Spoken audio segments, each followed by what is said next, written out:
Shalom.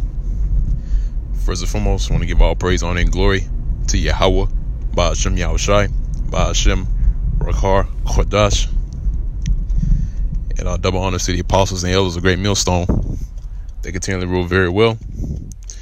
And shalom to the hopefully elect that's continually plowing in this work, that's giving all diligence and faith, truth, and sincerity. Now, the topic of this video is going to be another question posed to these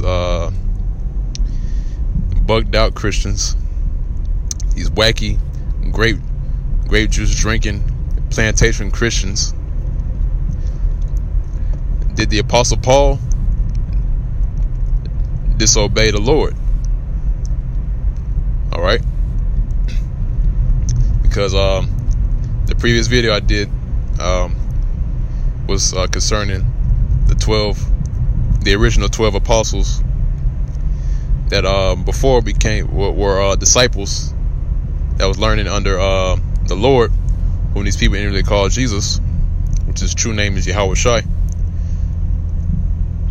And these so-called Christians like to bring out the example of Paul. All right,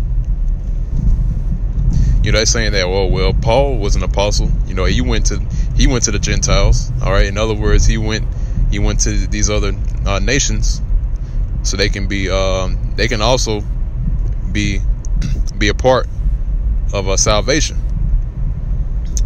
And they don't understand that the Apostle Paul was sent to the Gentiles, who were the Israelite foreigners, to bring them back into the fold.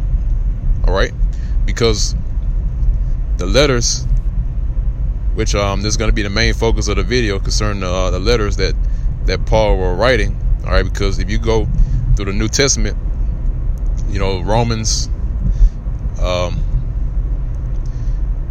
Philippians, Colossians, Ephesians,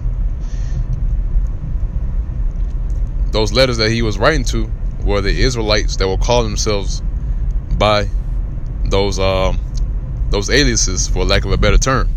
They will call themselves Romans. They will call themselves Greeks. They will call themselves Philippians.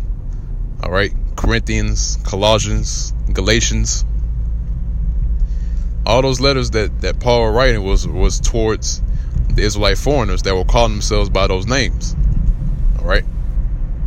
Now, Peter, the head apostle, made mention of the letters of Paul.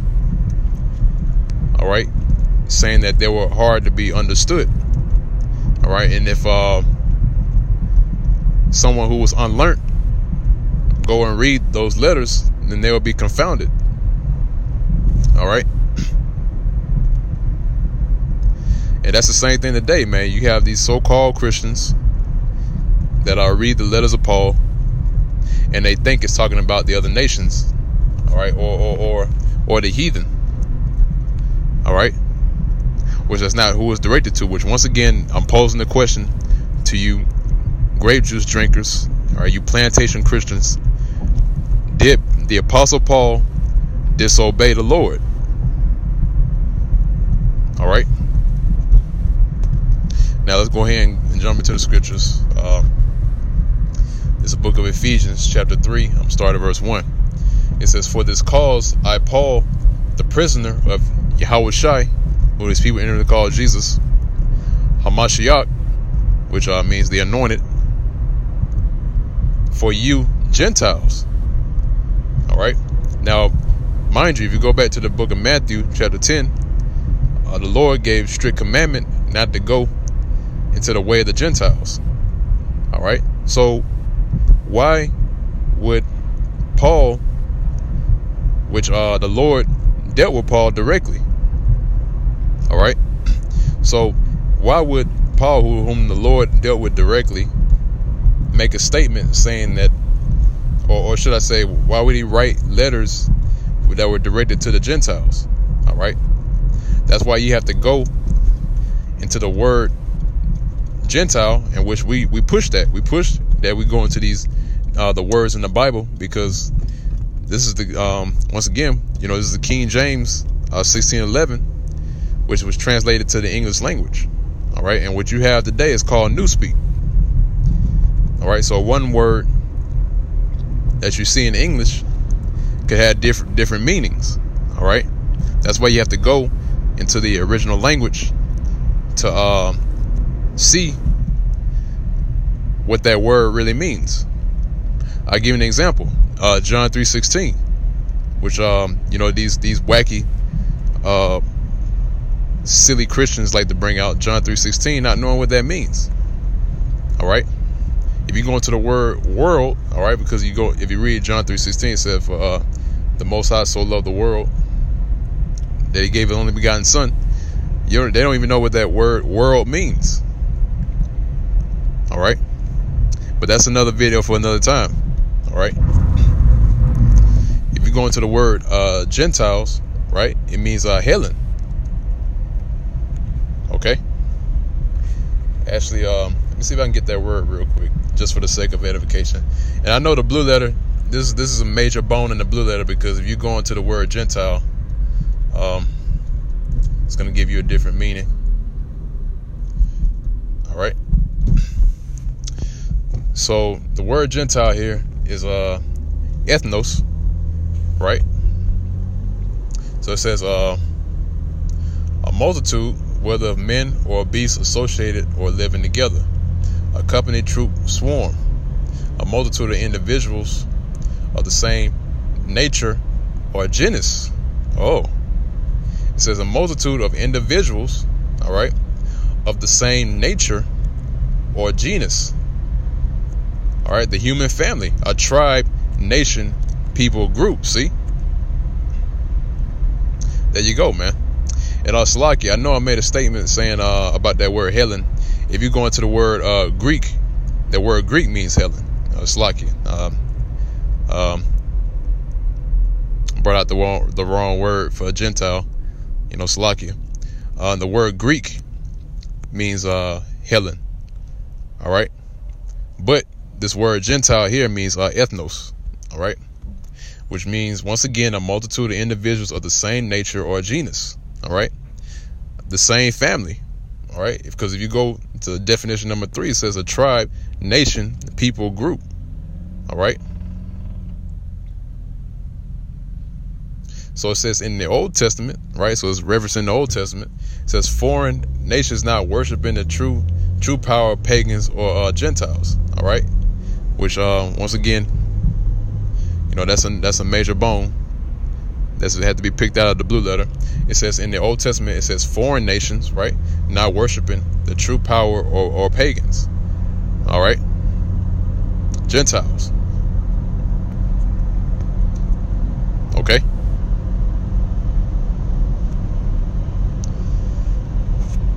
So now we got the definition of the word Gentile, right? It says, for this cause I, Paul, the prisoner of Yahushua Mashiach, for you Gentiles. All right, which we just read, the word for Gentiles means ethnos, right? Which means a multitude of individuals of the same family, tribe, nation. All right. Verse 2. It says, if ye have heard of the dispensation of the grace of the Most High, which is given me to youward, how that by revelation he made known unto me the mystery, as I wrote afore in few words, whereby when ye read, ye may understand my knowledge in the mystery of the anointed, Yahushua Mashiach, which in the other ages was not made known unto the sons of men, as it is now revealed unto his holy apostles and prophets by the Spirit, that the Gentiles should be fellow heirs. All right, now why do you say that the Gentiles should be fellow heirs? All right, because the Gentiles during that time were Israelite foreigners that weren't keeping the customs of the Israelites. All right, their original custom, their original heritage, but rather they were keeping the customs of the Greeks, which they were called Hellenists. Right, like I mentioned before, Hellenists is the one that the ones that were following after the customs of the Greeks. All right, and made the Greek language their own language, all right, and so on and so forth. Okay, so once again, it said that the Gentiles should be fellow heirs, all right, to be brought in, right, and of the same body, and partakers of his promise in Yahushua by the gospel. All right. Now, if you go into the book of Romans, chapter 9, Paul spoke about himself being a Hebrew Israelite. All right, because you got these so-called Christians saying that, well, Paul was a Greek. All right. No, Paul wasn't a Greek, man. He had Greek citizenship. All right. He had citizenship of Greek, and I'm not mistaken, Rome as well, man. Because when he was brought to be judged, right? He said, "Would you persecute a man that is a Greek?" If I'm not, roughly paraphrasing, he said, "Would you persecute a man that's a Greek?" And then he made a statement, and then they let him go. All right, because he had Greek citizenship. All right, and he said he was born a free man. All right.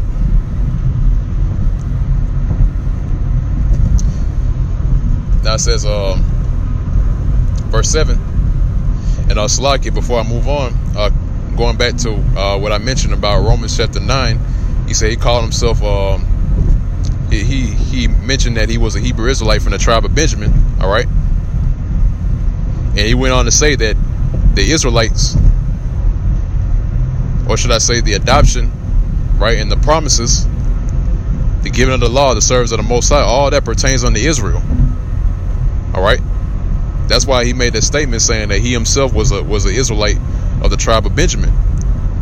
All right, and now he's reaching out to the Israelite foreigners, which the scriptures call them the Gentiles, right, to be fellow heirs of the same promise. Okay, why is that? Because it's meant for them to receive the promise. And why is that? Because prophecy has to be fulfilled. All right. And what is that prophecy? That Israel was going to be gathered from the four corners of the earth. All right. Because we were scattered. Now, verse 7, it says, "Whereof I was made a minister according to the gift of the grace of the Most High, given unto me by the effectual working of his power. Unto me, who am less than the least of all the saints, is this grace given, that I should preach among the Gentiles the unsearchable riches of Yahushua." So that task of going to the Gentiles, who were the Israelite foreigners, was given to Paul. All right. Verse 9, it said, "And to make all men see what is the fellowship of the mystery, which from the beginning of the world hath been made hid, or hath been hid in the Most High, who created all things by Yahushua Mashiach." Okay. Let's see if there's any more in this. Yeah, that's it on that. Now I want to grab another precept.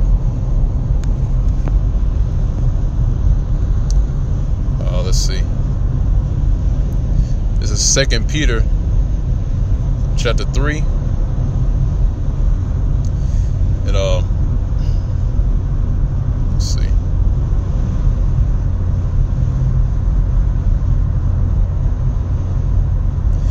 This is 2 Peter chapter 3, verse 15. It says, "An account that the long suffering of our Lord is salvation, even as our beloved brother Paul, also according to the wisdom given unto him, hath written unto you." Verse 16, "As also in all his epistles, speaking in them of these things, in which are some things hard to be understood." So Peter made it clear that the epistles that Paul was writing was going to be made hard to be understood. All right. So Peter was given a strict warning that those letters that Paul was writing was going to be hard for the common man to be understood. All right. And by me saying common, I mean the ones that are not meant to receive this. All right.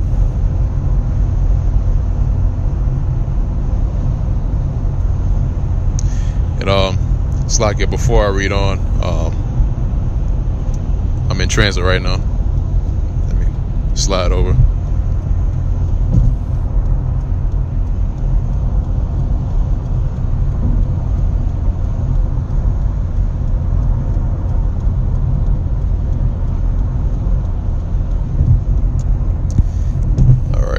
It's like it. Read again. It says, as also in all his epistles, speaking in them of those things, or of these things, it's like it, in which are some things hard to be understood, which they that are unlearned and unstable rest. All right. Rest is in wrestle. Okay. So he's saying that those that are unlearned, all right, and ones that are unstable, they're going to wrestle with the letters that Paul was writing. All right. Reading on, it says, as they do also the other scriptures. Whoa. Let me read that again. It says, which they that are unlearned and unstable rest or wrestle, as they do also the other scriptures.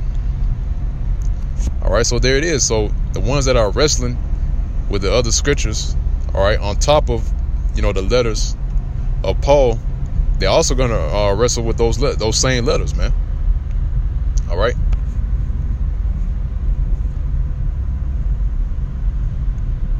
And it says unto their own destruction. So that this whole thing about the Gentiles with these plantation Christians, all right, they think that they're wrestling with the letters of Paul, is going to be to their own destruction, because they think that's talking about all the other nations. All right. Verse 17 says, ye therefore, beloved, seeing ye know these things before, beware lest ye also, being led away with the error of the wicked, fall from your own steadfastness. All right. So there it is right there, man. Now I want to grab two more precepts, and then I'm going to close it on out. It's the book of James, chapter 1. All right. Since we just now covered about Paul's epistles, right? Now it says, verse 1, James 1 and 1. It says, James, a servant of the Most High and of the Lord Yahushua Mashiach, to the 12 tribes which are scattered abroad, greeting. All right. So even in this one, it says to the 12 tribes which are scattered abroad. All right. So once again, they knew about the prophecy, because I like to also make mention that the apostles back during the ancient world, what they were referencing from was the Old Testament. All right, because these so-called Christians like to say, well, the New Testament this and the New Testament that. Well, the Lord, who they literally called Jesus, and the disciples who later became apostles, they followed after the Old Testament. All right, and they knew about the prophecy. So that's why in this scripture it says James, all right, James 1 and 1, it says to the 12 tribes which are scattered abroad. All right.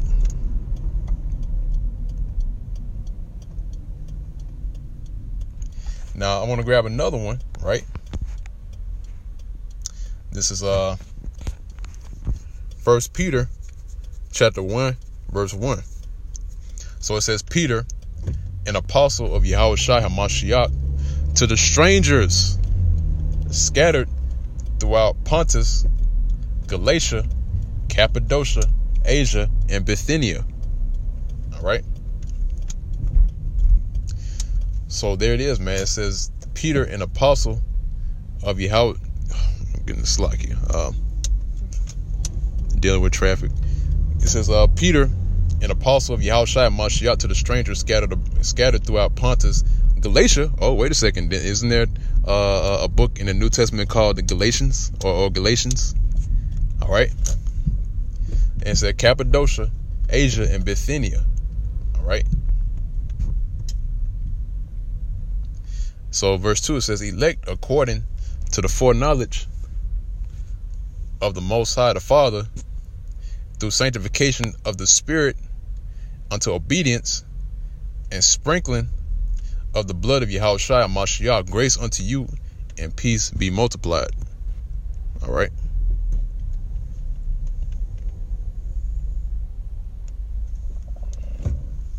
So that pretty much is the point, man. The letters that you see in the New Testament, on top of, or should I say, including James and 1 Peter, right? Or the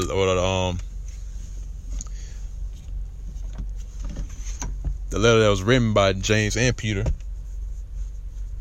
That goes to show you, man, that, you know, the letters that were written back then, or should I say epistles, all right, because these are known as epistles, all right, which epistle, the word epistle means letter, all right. So the epistles that was written by Paul, all right, Peter, James, and the rest of the apostles, all right, that weren't mentioned in the New Testament, these were written towards the Israelite foreigners that were called Gentiles, all right. And like Peter said, man, the letters are hard to be understood. All right. And you can clearly see that. And he also made mention that they also wrestle not only with the letters, but also the other scriptures. All right. That includes parts of the New Testament and parts of the Old Testament. All right. So with that pretty much is the point. Lord willing, Joachim was edified with this video. And until next time, once again, I want to give all praise, honor, and glory to Yahweh, by Hashem Yahushai. Double honors to the apostles and elders of Great Millstone that continually rule very well. And peace and safety to the hopefully elect that's continually defending the gospel, that's giving all diligence to making your calling and election sure. All right, fighting to the very end. And with that, I'm going to say shalom.